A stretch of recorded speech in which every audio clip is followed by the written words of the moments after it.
金秋10月農曆仲係食蟹嘅好時機。之前咧已經去浙江打邊食過一次蟹啦。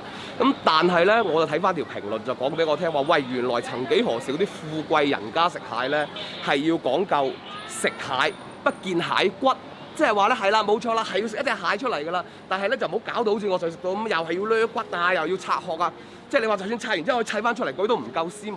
真正斯文嘅食法咧係淨係食啲蟹肉啊、蟹膏啊、蟹黃啊咁滯嘅啫。咁如果喺廣州省要滿足呢一個條件嘅説話，可能身後面呢一間成龍行可以做得到啦。無他，因為呢度有一碗好貴嘅飯，叫做而家有冇嗰個竹黃油拌飯食啊？有係嘛？食幾多碗？白一隻，白一隻。整住3碗嚟先啦，好唔好啊？爭唔爭咯？誒唔好客氣，老細埋單，多謝曾老闆啦。係一路都賣咁貴喎，呢個好似話。比較穩定啲，比較穩定地貴。唔係，我哋做嘅係品質啊嘛。係品質。攞到個小籠包咯，攞個白灼青菜添。聽講你哋成龍行咧，好似話係最大嘅竹黃油嘅一個嘅叫做咩生產商嚟，好似我哋中國。門口咧已經擺晒啲大閘蟹喺度啦。其實講真，我今年第一食大閘蟹咧就喺成龍行食嘅。我每年嘅第一餐都喺度食嘅。我上次請個女仔嚟食係食應該係呢個88嘅。最貴呢次見唔見到啊？368啊！哇！呢邊仲貴啊！呢邊仲貴，見唔見啊？大啲嘅話夠肥咯，膏咧比較多咯，出油咯，再加上咧蟹黃蝦咧需要養嘅時間比較長，例如咧我哋蟹黃需要養2年，年幾2年，所以非常之累。成龍行做咗幾多年啊？你哋20多年啦，已經是一直做大閘蟹啦，你們是好誇張。我次次嚟食都喺嗰度食嘅啫，未上過嚟呢邊。哇！你好，你好，你好，你好，3位。咁嚟就嚟咗白絲白。係啊，你係負責人啊？你係呢個老細。我哋啱啱食緊嘢喺度。你又食緊嘢嘅，哦。你哋食咩啊？你哋嚇？食蟹咯。食蟹。係啊。第幾次過嚟啊？你哋會？我哋第二次過嚟。係啊。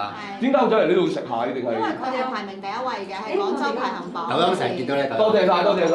佢啲蟹肉咧其實係甜嘅，即係你同市場對比嘅話，咁應該同佢嘅產地、佢個湖係有關係咯。即係嗰啲水會比較靚一啲咯。食得出過呢啲嘢。食得出㗎，食得，因為我哋都好中意食蟹咯，咁所以會對比啊，咁就會嚟到呢度食就覺得佢係甜啲嘅。啲膏爆漿㗎。啲膏乜嘢啊？爆漿啊！爆漿添。OK，大家交晒，我哋去買先。你好，你好。我哋係一個叫做《品城記》嘅網絡美食節目嚟嘅。我哋其實就發覺就第一個反應就係好貴，110蚊一碗飯。佢貴喺邊度咧？其實第一係用咗12隻大閘蟹嘅蟹膏蟹黃做一碗飯。如果唔係我哋有大量嘅燒烤蟹肉，可能呢碗飯做得更加貴。即係好多人咧，佢哋會覺得第一時間覺得哇咁細碗飯，點解要100蚊咁貴？但如果理解咗，即係你係拆12個大閘蟹嘅蟹膏嘅話，咁就知道一啲都唔貴。你睇下我哋最平嘅一隻大閘蟹係48蚊一隻。係，你要乘翻12嘅説話，可能就係5、6嚿水㗎啦。講緊嘅係。但係咧，因為當然蟹肉我哋有其他地方嘅做法啦，我哋做小籠包啦，蟹黃可以話撈麵啦，係咪？做其他蟹粉嘅菜肴啦，我哋點解會有咁多兔黃油供應俾大家？就係因為我哋有幾間酒樓，有咁多間食肆，不停咁去燒烤嗰個蟹肉。我今日嚟嗰陣時咧，睇翻啲資料話，你哋成龍行好似係中國最大嘅一個兔黃油嘅供應商嚟㗎，係。冇錯，我哋嘅蟹苗孵化基地就喺松龍樓。第二，我哋有自己養殖基地，我哋喺太湖、喺陽澄湖都有。咁咧，第三，我哋有自己嘅蟹嘅加工場。點解需要拆就唔同嘅部位咧？因為我哋有專門嘅蟹宴菜酒樓。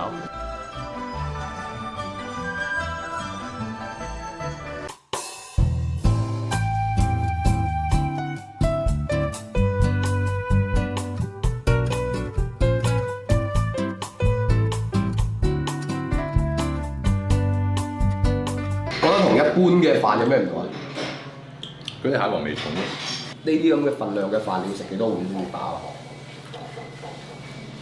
碟啦，一碟即係5碗到啦。係啦。好嘛？唔該呢邊係，唔該你係唔會嗌嘅，係因為太貴，呢個有啲離譜。嗰啲飯咪1蚊啦，你講啊，係2蚊錢啦。個飯就2蚊錢，係。 110嗰108蚊啦。咪有得高啦！賺啲高啦！啱先咧，其實係咁亦都啜咗2啖佢嗰個叫做蟹粉蟹肉撈麵。其實嗰個48蚊，但係我自己唔係咁中意嗰個嘅原因咧，係因為佢唔夠香啊。點解會麻麻地？因為呢一碗飯先係精髓。嗱，見到啦，碗飯幾大咧？我拳頭大過佢。阿姐話是解啦，碗飯啊2蚊雞嘅啫。咁我一個108喺邊度啊？喺呢度咯，係咯，咪就係呢度咯。呢兜嘢咪108咯。禿黃油，係咯，嗱，好明顯可以見到呢家撈落去之後，嗱，睇到啊，咁同埋咧，我睇翻啲嘅資料就講話，其實佢哋啲禿黃都好講究嘅，幾多份嘅黃啊，幾多份嘅膏啊，都有講究嘅。具體係乜嘢唔知，已經聞到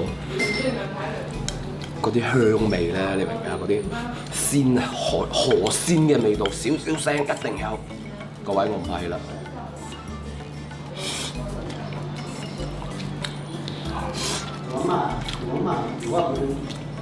飯只不過係點綴嚟嘅啫，實際上食得更加之多嘅係嗰啲膏，嗰啲半透明嘅膏漿咗喺啲飯嘅上面之後，產生咗嗰種綿，而且係腥腥地嘅口感。我呢度會強調佢係腥而唔係鮮，因為嗰種嘅腥味喺啲軟粒粒嘅飯撈埋之後，好鬼舒服，好好食，唔會覺得係一種好攻啊，好刺激啊，令到你好唔舒服嘅滋味，反而係令到你覺得好受用、好舒服嘅甜鮮味。呢種係一種腥味嚟，就係好好食。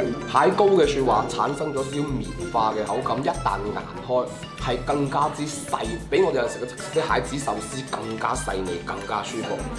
我最中意佢嘅係佢係原汁原味地將蟹膏、蟹黃同啲飯溝埋喺一齊，然之後飯嘅熱力將嗰啲香味、鮮味、好嘅味道更加之蒸騰咗出嚟，同飯溝埋一齊，好和諧。當然佢有一個好大嘅缺點，非常大嘅缺點，就係食唔飽。咁點解呢個叫做禿黃油嘅？禿黃油咧，我嗰陣時去蘇州嗰陣時咧，啲人講過俾我聽嘅。禿嘅説話其實就係即係北方有一個叫做推，即係人推緊啦。然之後佢推損啦，非常十分。咁個推咧喺蘇州話嘅發音咧就係就是突就係推，即係十分勁，十分多黃油做出嚟嘅飯，大概就係咁樣一個意思啦。成龍行一間開咗都20年嘅鋪頭啦。講真嗰句，我每年第一餐嘅大閘蟹都喺呢間鋪頭度食嘅，所以其實佢亦都唔需要我哋幫佢做咩告白啊嗰啲成，因為真係名聲在外。上大眾點評搜一下，發覺如果你喺廣州想食禿黃油拌飯，你可以揾到嘅似乎就真係呢一間啦。